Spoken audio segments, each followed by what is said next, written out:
තාත්තා රට රස්සාවට යන්නම ඕනේද? ඔව් පුතේ. ඇයි ඒ?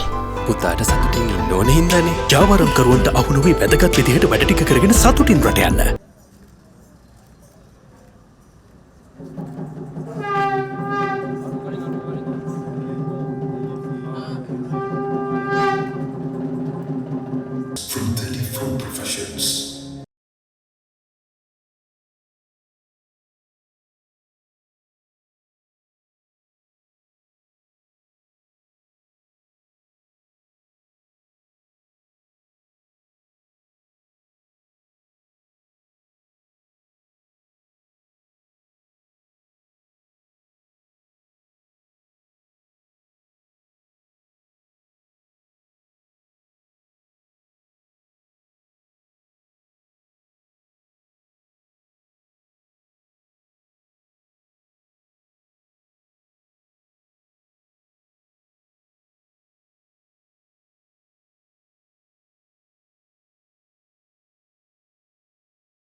Mr. Richard Gunasekara, President of the OBA.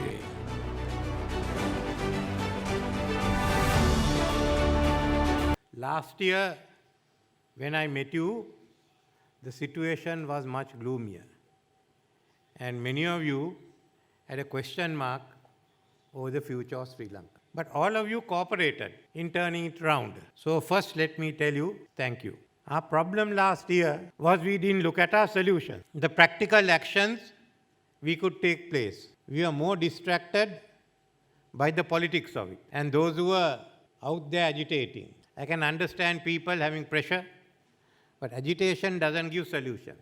Agitation sometimes results in others' vested interests trying to take over agitation. And into this came a vacuum of leadership, a vacuum of political leadership. The government got stuck. And when the then Prime Minister, Mr. Mahinda Rajapaksa, had to resign, and the President decided to call the leader of the opposition, he just ran away. I think this is a Guinness record that has to go in. When is it that you are given a government and you run away? There were others who didn't want to take. When I was called, I didn't ask for it. When I was called, I had to think whether I should go into this business again. I was in virtual semi-retirement. But the country was in a crisis. I knew you could turn it around, stabilize it politically and economically. So despite all the criticisms, I accepted the job because I knew we could do it. And within a month or so, we got to grips with it. What was wrong? What had to be done?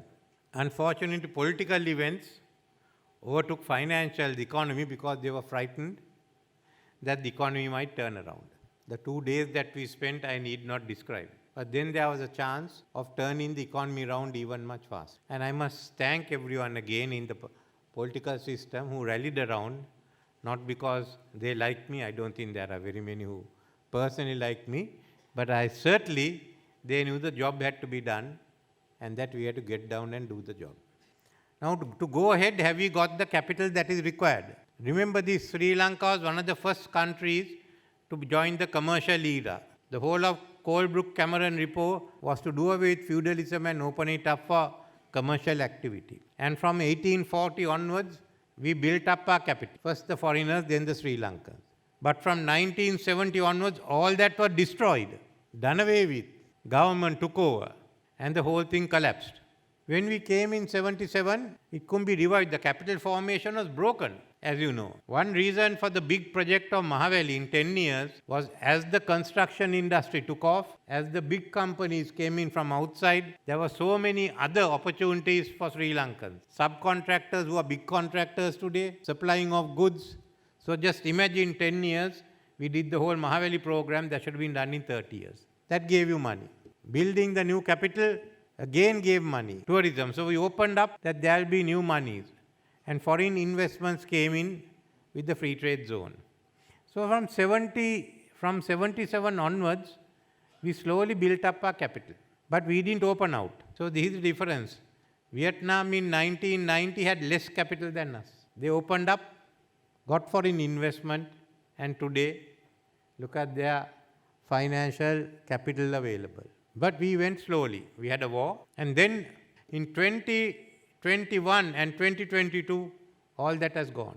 First hit by COVID, and most of you have incurred debts. And then by the collapse of the economy and bankruptcy.